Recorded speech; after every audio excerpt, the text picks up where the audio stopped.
국토연구원 강현수 원장님 참석하셨습니다. 안녕하십니까. 우리 다들 반갑습니다. 코로나19로 또 이렇게 또 신기한 경험도 하게 됩니다. 포스트 코로나 국토가 어떻게 바뀔까? 굉장히 재미있는 주제고요. 적극적으로 좋은 의견 많이 주시면은 저희 연구원의 자료에 적극 반영하고 저희들이 출간을 하도록 하겠습니다. 감사합니다. 코로나19가 사회를 많이 바꿀 것 같습니다. 저희 연구원에서는 이런 상황들을 국토 차원에서 어떻게 대응할지 여러 가지 연구들을 하고 고민도 하고 있습니다. 그럼 바로 논의로 들어가겠습니다. 전자신문의 문보경 기자님께서 좀 여러 가지 의견을 주셨습니다. 사실 화상회의라든가 이런 것들이 굉장히 이제 그 온실가스라든가 이런 걸 줄이기 위해서 온라인 쇼핑이나 이런 것들이 언택트 문화들이 굉장히 강조가 됐었는데 그런 지가 한 20년이 됐었거든요. 그럼에도 불구하고 대면 접촉이 훨씬 더 커뮤니케이션이 좋고 그다음에 이제 인프라가 이렇게 제대로 이렇게 잘 갖춰지지 않았고 이런 여러 가지 문제로 인해서 이제 그 디지털이 올 거다라는 얘기는 했지만 실제로 우리가 그거를 받아들이고 도전하려고 했었던 경험은 없었던 것 같아요. 다음 세대 이런 게 굉장히 먼 미래가 아니라 바로 이렇게 앞에 닥쳐 있는 그런 변화를 우리가 이제 준비를 해야겠다라는 생각이 들었고요. 감염병뿐만이 아니라 기후 변화가 나타난다든가 굉장히 그 미래에 나타날 팬데믹뿐만 아니라 굉장히 많은 변화들이 있을 수 있는데 감염병에 따라서는 굉장히 대중교통이 줄어들고 자가용이라든가 이런 그 퍼스널 모빌리티 이용이 늘었는데 그렇다면 이제 나중에 식량 위기가 온다든가 무슨 위기가 온다든가 굉장히 많은 그 예고된 그런 위기 상황에서는 또 이게 또 어떻게 바뀔까 이런 것들도 같이 생각을 했으면 좋겠다라는 점에서 이렇게 그 말씀을 드렸습니다. 다른 분들 얘기를 듣고 싶습니다. 공간에 대한 이제 개념을 다시 한번 보는 게 어떠냐 이렇게 좀 생각을 했는데요. 공유경제가 이제 활성화되고 있었던 시대에 이제 코로나19로 인해서 접촉이 최소화되고 그 새로운 모델을 그 자리를 내줘야 한다고 좀 생각이 들고 있습니다. 코로나19로 이제 집에 머무는 시간이 좀 늘어나면서 소형화되던 주거 공간의 의미도 좀 변화됐다고 생각이 들어요. 기존에 휴식만 취하던 주거 공간이 자택근무, 온라인 수업으로 업무와 주거 공간의 경계가 좀 무너지면서 일과와 휴식 경계도 좀 희미해진 것처럼 좀 느껴지고 있습니다. 일과 휴식의 경계가 무너지면서 외부 휴식 공간의 좀 중요도도 덩달아 높아졌다고 생각이 되는데요. 도심 내 공원이나 산이나 인근의 캠핑장으로 좀 사람들이 집중되기 시작했습니다. 그리고 휴식을 담당했던 주거 형태 변화부터 도시 기본 구성식 고려되던 그 물리적인 인구수에 따른 토지 이용에 대한 기준도 새롭게 써야 되지 않을까 생각이 듭니다. 세 번째로는 리쇼링 얘기도 하셨고 물류 산업이 앞으로 이제 특히 온라인 관련 물류 산업 얘기를 하신 것 같고요. 구체적인 얘기 듣겠습니다. 먼저 수출 환경의 변화부터 조금 살펴보면요. 최근에 코로나19로 인해서 가장 대표적인 산업 변화는 바로 리쇼링입니다. 핵심 부품 공급이 글로벌 밸류체인이 조금 망가지면서 코로나19로 국내로 들어오는 게 유행처럼 번지고 있습니다. 우리나라는 물론 미국, 일본 전부 다 마찬가지입니다. 하지만 기타 조금 중요성이 떨어지는 부품은 역시 외국 전반적으로 많이 퍼지고 있습니다. 이기 때문에 글로벌 밸류체인을 새롭게 구성하는 역할을 지금 전 세계적으로 다시 재편성이 되고 있는데요. 이때 가장 중요한 게 우리가 물류를 어떻게 조금 더 스마트화하는 겁니다. 관련 인프라, SOC 디지털화라고 하는데요. 이를 최적으로 이용할 수 있는 국토 이용도 같이 좀 연구가 됐으면 합니다. 두 번째로 이제 내수시장 변화, 많은 분들이 말씀을 해주셨는데 비대면, 소위 언택트 사이로 급속히 변하고 있습니다. 온라인 사업에서 가장 크게 되는 게 보통 식품 산업이라고 합니다. 왜냐하면 안전성에 대한 굉장히 민감한 문제가 있기 때문인데요. 우리나라도 코로나19 이전부터 식품 산업에 대해서 온라인 화가 많이 진행이 되고 있었는데 이번 코로나19 사태 이후에 급속도로 발전을 하고 있습니다. 이때 가장 문제가 되는 게 식품을 얼마나 안전하게 운송을 국내에서 할 수 있느냐인데 여기서 가장 중요한 게 바로 콜드체인 시스템을 갖추는 거라고 합니다. 이렇게 하면 국토 곳곳에 가장 효율적인 콜드체인 시스템을 할 수 있는 입지 선정이라든지 이게 굉장히 중요하다라고 보고요. 이에 따른 관련 연구라든지 아니면 많은 시도도 필요하다고 봅니다. 네, 고맙습니다. 다음은 건설경제의 권혜석 기자님 차례입니다. 비대면 경제의 활성화, 무인화, 스마트화 이런 것들이 또 변화가 일어나는데 여기에 따른 일자리 감소도 예상할 수 있다. 이런 말씀을 하신 것 같습니다. 예, 얘기 듣겠습니다. 아무래도 이제 코로나 가장 큰 변화가 이제 모이지 않는 비대면 경제일 것 같고요. 지금 이 자리도 마찬가지지만 이제 안 모이고 각자의 공간에서 지금 하는 거지 않습니까? 그러니까 비대면 경제가 되면 가장 장점으로 나타날 만한 부분이 이제 효율성이라고 생각이 들어요.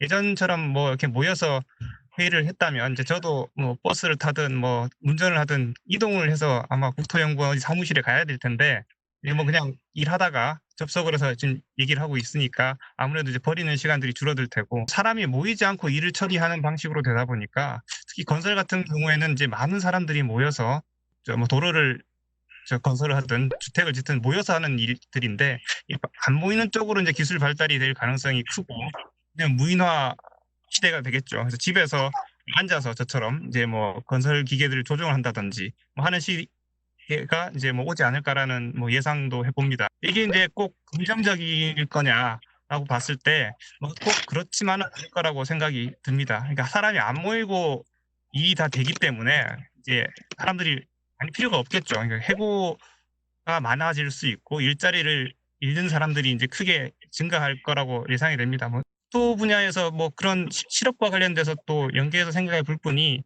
그 주거복지 쪽이라고 생각이 듭니다. 그러니까 실업이 늘어나면 아무래도 뭐 여러 가지 문제가 생기겠죠. 가계부채가 뭐 폭발할 수도 있는 문제고 뭐 지금은 이제 정부가 주거복지의 타켓을 좀 취약계층 쪽에 맞추고 있는데 장기적으로 봐서는 뭐 전국민 고용보험처럼 뭐 전국민 공공주택 공급 뭐 이런 쪽으로까지 뭐 길게 봐서는 좀 생각해 볼 필요가 있지 않을까라는 생각도 해봤습니다. 네, 저는 여기까지 하겠습니다. 저는 일단 먼 미래에 닥칠 일보다는 코로나19로 인해서 당장의 부동산 시장과 우리 이제 건설 경제 그 환경에 미칠 영향에 대해서 좀 살펴봤는데요.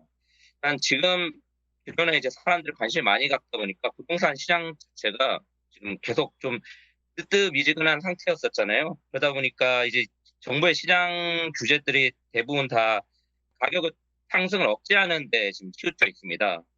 그런데 이 포스트 코로나 시대에 이 부동산 시장이 과연 안전자산으로 계속 자리 남을까에 대해서 좀 의구심을 좀 가졌고요. 최근에 한은이나 금융위에서 낸 자료를 보면 한 올해 2월에서 4월까지 금융권 신규 대출 발생액이 75조가 넘는 걸로 지금 나왔는데 하반기부터가 좀 불안 요인이 될 수 있다고 지금 생각이 됩니다. 하반기에 지금 이렇게 쌓여 있는 대출에 대한 회수가 들어가면 과연 지금 우리 경제에 어떤 영향이 올지 좀 살펴봐야 될 것 같고요. 경제가 이렇게 정상적으로 돌아가면 부동산이 안전자산인 건 맞는데 투자 심리가 얼어붙으면 이제 결국 부동산 시장으로 돈이 흘러가지 않고 시장은 하방 압력이 커지게 되는데 이에 대한 대비책을 마련해야 될 필요가 있을 것 같다. 그래서 가격 하락이나 쇼크가 발생할 것에 대해서도 정부가 정책적 준비를 좀 해볼 필요가 있지 않냐 그런 생각이 좀 들고요. 코로나 이후에 달라질 거로 예상되는 게 이제 상업용 부동산 부분인데 오피스랑 상가 같은 경우에 좀 이 수급 불균형이 굉장히 심각할 거로 좀 생각이 듭니다. 비대면 회의 같은 것들이 좀 늘어나면서 언택트 업무를 좀 활용하려는 회사가 느니까 그 수요 자체도 좀 줄어들 수 있고요. 그런 와중에 지금 뭐 여의도 파크원이라든지 지금 준공되는 또 대형 오피스들이 있어서 공급은 오히려 또 늘어나고 있는 상황으로 보여지는데요. 이 수급 불균형에 대한 부분도 분명히 좀 살펴봐야 될 것 같고요.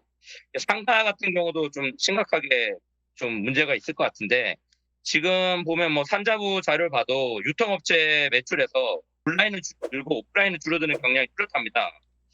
현 온라인 매출 경향이 더 앞으로도 더 강화될 텐데 상가 같은 경우 이런 수요 감소와 매출 부진이 발생하면서 여러 가지 매물이 좀 나올 수도 있고 이 맥락에서 정부가 지금 그 고시원 같은 열악한 환경의 집들을 이제 공공주택으로 개조하는 정책을 지금 펴고 있는데요. 상가나 오피스 같은 지금 만약에 수급 불균형이 계속 이어진다면은 뭐 이런 부분에 대해서도 주택 공급 소스로 활용하는 방안도 좀 생각해 볼 필요가 있을 거라 생각됩니다. 이상입니다. 앞서 발표해 주신 분들이 그 좀 거시적인 부분에서의 어떤 코로나19 이후의 변화를 좀 짚으셨다면은 지금 당장 상황에서 저희가 좀 놓치고 있는 부분이 무엇일까에 대해서 고민을 좀 해봤습니다. 그 중에 하나가 가장 대표적인 게 대중교통량의 감소인데요. 제가 이제 듣기로는 지금 코레일 같은 경우에는 그 KTX 이용객 감소로 인해서 뭐 적자 폭이 작년보다 거의 2배로 벌어지고 있다고 하더라고요. 몇 개월 동안 이동하지 않고 사회적 거리를 두기를 하고 이런 위기에 대한 매뉴얼 같은 거 이런 위기 때 어떻게 해야 되는 거에 대해서는 사실상 다들 처음 겪고 있는 상황이 아닌가 싶습니다. 코로나19가 과연 이번 한 번뿐이냐?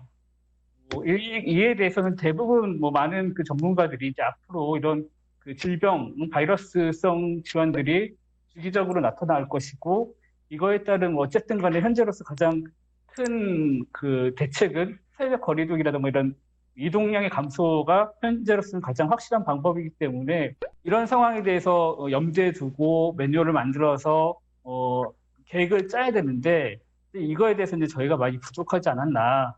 오히려 이런 부분부터 먼저 논의를 하는 게 어떻게 보면은 코로나19 사태 이후에 저희가 좀 더 빨리 고민해야 될 부분이 아닌가 싶습니다. 일단 이 코로나19로 인해서 우리 삶이 이전과는 다를 수밖에 없다는 건 이제 다들 공감대가 형성된 것 같은데 그렇다면 이 좀 더 적극적이고 선제적으로 대응을 해서 코로나19로 인해 훼손된 이 생활 패턴, 우리의 삶을 회복을 해야 되는데 또 이 회복이 단순한 회복이 아니라 어떤 새로운 변화, 발전의 원동력이 되는 방향으로 가야 될 것 같거든요. 그리고 이번에 가장 많이 들은 단어가 아무래도 자가격리인데요.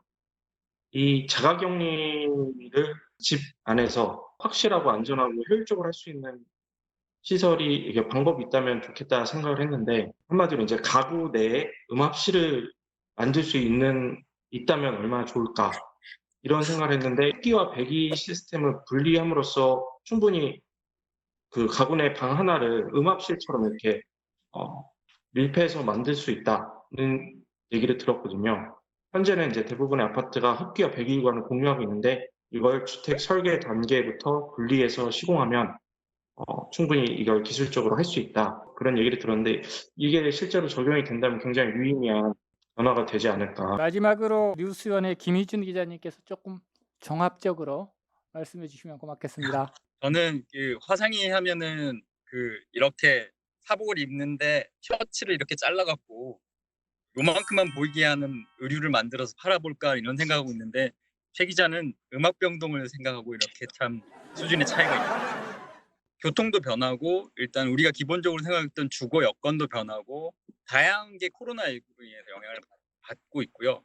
기본적으로 정책적으로 추진했던 부분 이렇게 나가야 된다. 공유경제라든지 아니면 콤팩트 도시라든지 이런 부분도 어느 정도는 수정이 불가피하다고 봅니다. 공유경제에 대한 어떤 전환, 주택이나 이런 A&B에 대한 전환 이런 부분에서 만약에 이게 이제 다른 대안으로 한다면 어떻게 발전해야 될 것인지 어떤 대안을 만들 수 있는지 어떻게 해야 주택 경기나 건설 경기나 우리 경제에 이렇게 도움이 될 수 있는 방향으로 다른 대안을 제시할 수 있는지 고민하셔야 될 것 같고요.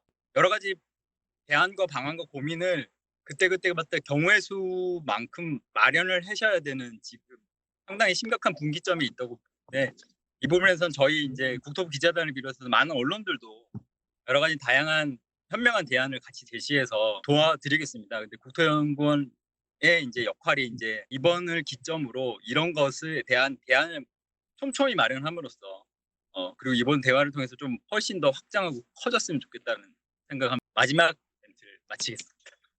기자님들 너무 감사합니다. 저희들이 공부 많이 했고요. 옛날엔 현장을 자주 가는 분이 좋은 기자였는데 이제는 또 그것도 좀 바뀌는 게 아닌지 이런 것들도 좀 궁금하긴 한데 오늘 저는 굉장히 좋은 자리였다고 생각을 하고요. 앞으로 이런 것들을 우리가 좀 계속 좀 다양한 방식으로 또 한번 좀 해보려고 하니까 적극 좀 관심 가져주십시오. 감사합니다. 수고하셨습니다. 감사합니다.